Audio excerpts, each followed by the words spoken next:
sala ko. But because of the love of God, the unconditional God, because of His mercy, because of His grace, today I am celebrating my 2 years, 3 months, and 11 days as clean and sober. Buot pasabot, sulod sa duha ka mga tuig, tulo ka mga bulan, og pulo ka mga adlaw, wala nay droga, og wala nay alcohol sa akong lawas. I am drug-free and alcohol. And mostly, mga kaigsunan, higala ko, ako nang gibalik ang akong kinabuhi sa pag-alagad o pagserbisyo sa Ginoo. I am now carrying the message of hope to those addicts and criminals who still suffers.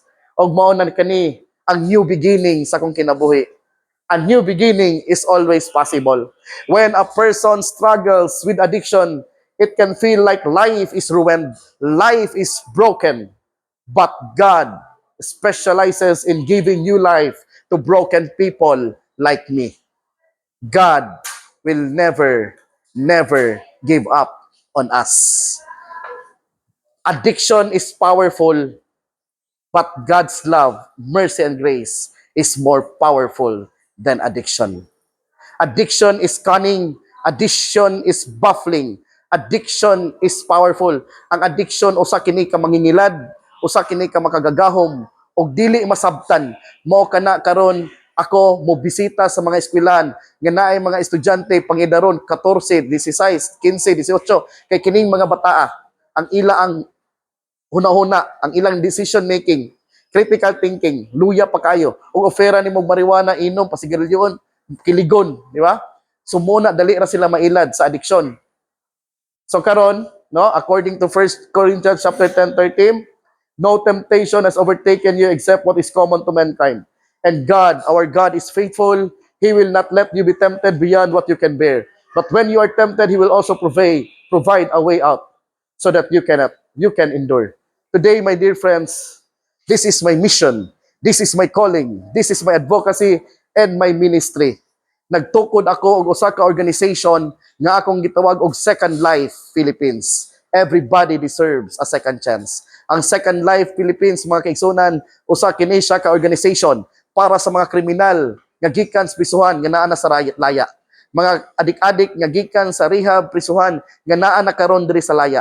Kaning mga tawhana wala ni sila support system. Kay nga naman, mostly generally speaking, wala na ni sila mga asawa. Ang ilang asawa tuwa na laing lalaki. Ilang mga asawa, no, wala na, pagbiyaan na sila. Ilang pamilya gikapangkapoy na, undangan na, bahala na siya kinabuhi. On the most, wala sila yung mga trabaho. Nga naman, na ay mga criminal record sa mga PNP and bay uban pa. Unsa may tabo, at the end of the day, gutom kaayo. Karon kay gutom man kayo. Kaning mga kriminal, ang mga drug pusher, mubalik na lang pamaligya og drugs. Ang mga kawatan, mubalik na lang og pagpangawat. Ang mga tulisan, mubalik na lang panulis. Ganun, para makakaon. Sumuo na nga ang mga piniriso, inigawas, mubalik na po sa prisuhan. Because wala sila support system sa gawas. Mao kani ang Second Life Philippines, nga akong gimugna, ang objective ani, para sa mga kriminal, mga adik-adik nga pareho nako nga naa na sa laya. Para kami magtinabangay og hatagag second chance aron sila mahimong produktibo samtang sila naadiri karon sa laya. Akong gimugna ang BADCA, Battle Against Drugs by Kirby Atienza. From time to time, maadto ko mga schools, establishments, mga universities, mga churches ug uban pa inviton ko to encourage, to mohatag og inspiration that recovery is possible. Pinaagi sa ako ang testimony. I am now leading an organization dedicated to helping people who struggle with addiction to turn their lives around and become good, productive, and God-fearing individuals. I visited jails and rehabilitation centers to inspire, educate, and remind them that recovery is possible. Habang may buhay, may pag-asa. While there is life, there is hope. Kung inyong tanawan ng picture diri, ipan ninyo, kapilan ako na priso. Wa pa to'y labot ang mga napriso ko nga sa usal ang kagabi. Kaya akong ipangsumbag ang mga bouncer. No, pa to naabot tong mga wa pa na ako gilabot tong mga panahon nga di ko mobayad sa bar. Daghan kay ko pag imnon, pag human ihi-ihi di ko CR. Pag talikod dili kita ang waiter, ang security guard. Sutoy dagan. Di ko mobayad. Mga staffa wa pay apil diha. Akong giapil katulang kaupat nga na priso ko. Og karon mga kaigsuonan, mao na ni ang epekto sa ako ang mission. Okay? Naanak ko'y gipang adapt nga mga kriminal o mga adik-adik. Naiisa diya ang kaso niya. Tulo ka adlaw, sige ra siyag suyop og sabo. Sige ra siyag inom, tulo ka adlaw ha. Way kaon-kaon, way ligo-ligo. Way tulog-tulog. Pag uli niya sa iyang balay, nakita niya ang igsuon sa iyang mama, iyang iyan, gihigda sa sofa. Pag tanaw niya, lah, nausap yung hununa, iyang nihilabtan. Iyang na-rape. Karon kay kisi-kisi man. Samtang iyang gihimo to nga kuan activity. Suko kaya ni kuan ba? Kuha sa kitchen knife. Iyang gidunggab-dunggab ang iyang iyaan igsuon sa iyang mama 81 times. Sainan kan mo dunggab kag 81 times, nabay normal nga tawo mo dunggab og 81 times. Iya pag gidunggab iyang iyaan. Mo to pagkakita na ko niya espresuhan ko bay ngano imong tong nahimo. Ang sabot kuya kay basta kay kung nahinumduman gikan ko ga drugs 3 days adto ako'y kaon-kaon niya. Pag uli na ko sa balay, nakita na ko akong auntie. Gihigda, sexy man kayo tanawon. Wa ko kabulo ako ni itong auntie. Akong ha? Giyon sana? Ana ba? Suko yung auntie. Na-provoke siya, gikuha niyang kutsilyo. Dili lang nako itodlo diya. Basta kay gitabunan nako ang nawong. But today, no, ingon ko, atong kalimtan na imong kagi. Lisod kinakalimtan. Pero atong paningkamutan uban sa grasya kaluoy Ginoo. Karon, unom na pud siya kabulan nga wala ga drugs. I believe that when a person is truly willing, God can transform anyone, no matter how broken they may be. Ang kawatan, mga kaigsunan, sa diyang gilansang ang Ginoo sa cross, tapad niya kawatan. Ingon ang kawatan, Ginoo, uban ako sa imong gingharian. Ingon ang Ginoo, karon dayon ubanon ti ka sa akong paraiso. Wala na ni question ang Ginoo unsa man ka nangawat magag atong niaging semana nangawat pa gani kagahapon ni karon gilansang ka sa cross, wala na. Ingon sa Ginoo karon wa nay pangutana. God is merciful. God is a forgiving God. God is a loving God. This is my program. I visited jail. Then thanks be to God, no? Naay usa ka jail sa Zamboanga del Norte, provincial jail. Napaayo nato ang ilang basketball court. Ang mga kriminal di naman nanambok na kayo kay sigirag lingkod kaon.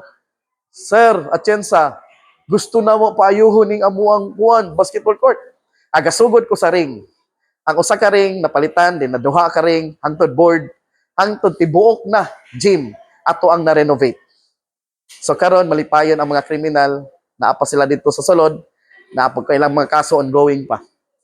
So karon, ang ako ang way, no? Wala ko'y gisaligan nga politiko. Akong mama naman sa Amerika, akong mga igsoon naman sa abroad, akong mga auntie, mga doctors, nurses, tuwa man sa Amerika tanan, pero never ko nagsolicit.